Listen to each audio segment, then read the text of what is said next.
And we're live. We are live, except for we're recording. We're recording live for the special New Year's Eve edition of the Wine O'Clock Report. The Wine O'Clock Report. Yes. So and you can cheers. You can kind of tell what we're drinking. Yes. Good. Look, can you see the sparkles and the bubbles? Uh-huh. We're having bubbly, except for it's not champagne. Yes.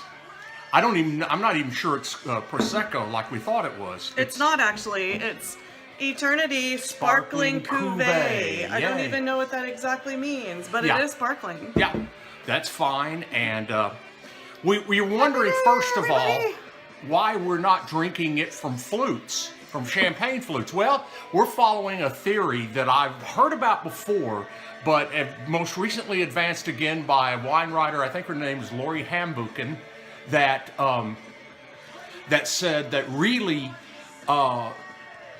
narrow Chardonnay glasses were actually, you got more surface area for the bubbles, and it would be better for it than flutes. And I kind of get it. I get it, yes. The flutes are very narrow, right? And I don't see one around here handy.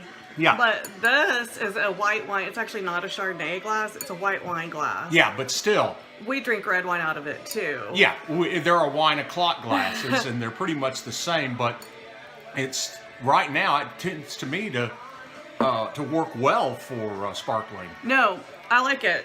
I get why they went to flutes rather than, those bowls. Remember those champagne, those really those flat? Saucers, yeah. Because I think what was happening there was too much of the bubbles were getting out.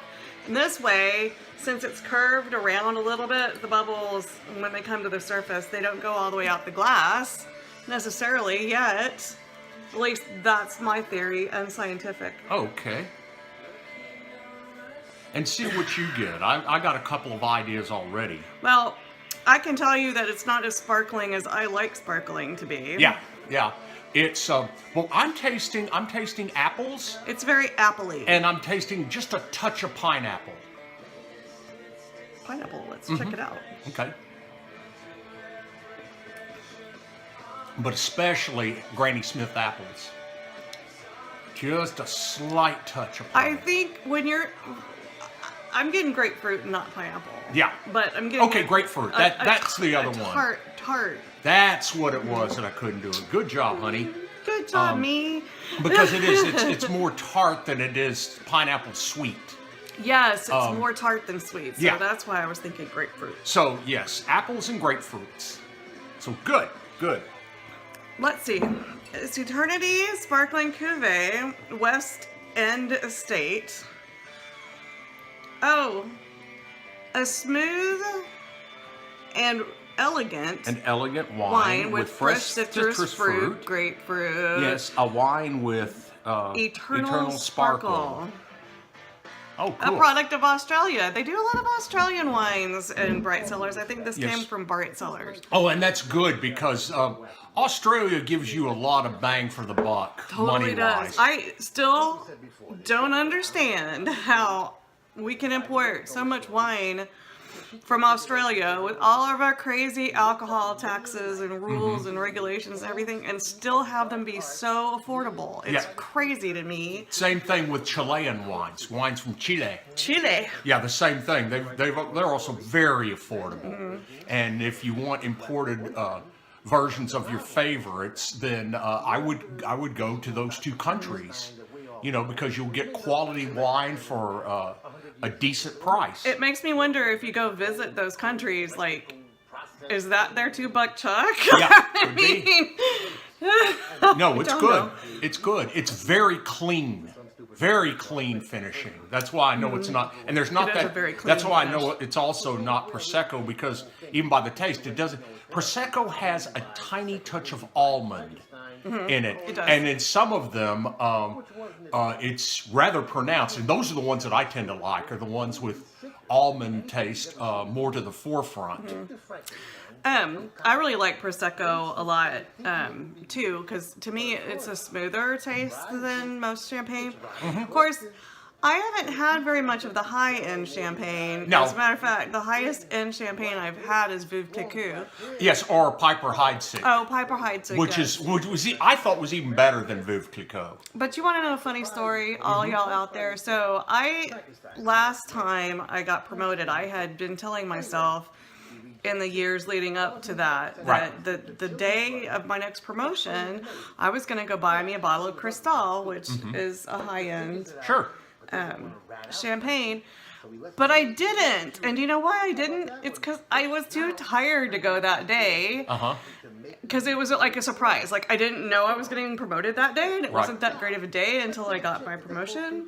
But I didn't feel like going by, and I don't even think the Guess Who was open. Like, I would have had to have driven to the next state to get it, and so I didn't feel like it, so I didn't. And then I just sort of dragged my feet, and then the moment was gone, and then I was like, well, the moment has passed. So now, now, that happens. Next promotion. You married couples understand that. I think people in general should understand that, but anyway, people of a certain age. Certainly, people of a certain age, I'm of a certain age. Old! He's not that old. He's older than me, but I'm not that old. No. Although, I was in a meeting at work the other week, and it was right before my birthday, and I said, yeah, my birthday's on Saturday, and she said, oh, really? Is it an important birthday? And I said, yeah, it's an important birthday. And she says, are you going to be 60? And I was so shocked that somebody would even think I was anywhere close to 60. Look, would you think that she was turning 60 or 40? I think much more likely that she turned 40, but anyway, so she says, are you turning 60? And I said nothing because I was shocked and I couldn't decide whether to burst into tears or smack her. Both. Smack her, then burst into tears. I should have smacked her and then run out the room crying. That would have been like a career-limiting move, but it would have been worth it. Ah, well, you know, you opted to save face, so to speak. So to speak. Yes. But anyway, New Year's Eve is going to be awesome this year, like last year, because there's college football. You're watching college football through confetti. It's on TV. One thing that they've already decided is that in a year or two, they're going to move it away from New Year's Eve because, especially that first year, they got really bad ratings compared to what they usually get. What are they moving away from New Year's Eve? What are they moving away from? College football? Playoffs? Playoffs. That was the missing word.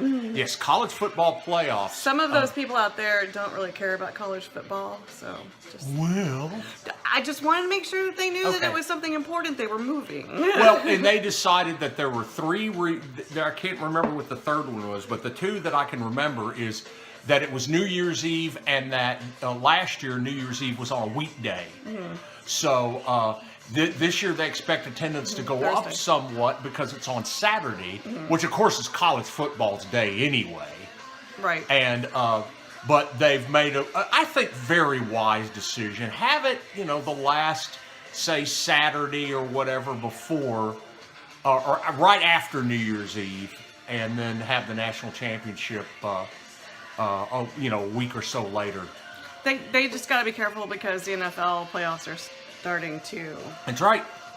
Yeah, and there's only so much football one can watch. Well, I don't know about that.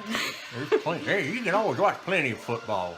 But in any case, that's what we'll be doing, and we're doing another tradition around here that I recommend for New Year's Eve. It's called snack buffet. Snack buffet. Rather than fix or order dinner, if you're going to stay in, why not just get a meat and cheese tray? And maybe some other goodies, chips and dips, little smokies or whatever. And what? Edamame. Edamame, sure. So you can get your veggies in. And I like edamame. Oh yeah, and edamame's wonderful. And then you just snack on that all night. And if you did like we did last year, we had enough left over for a couple of days after that. So we had snack buffet for several days. Yeah, and she loved it. I love snack buffet. She loves snack buffet. Eating small amounts of things over time. Right.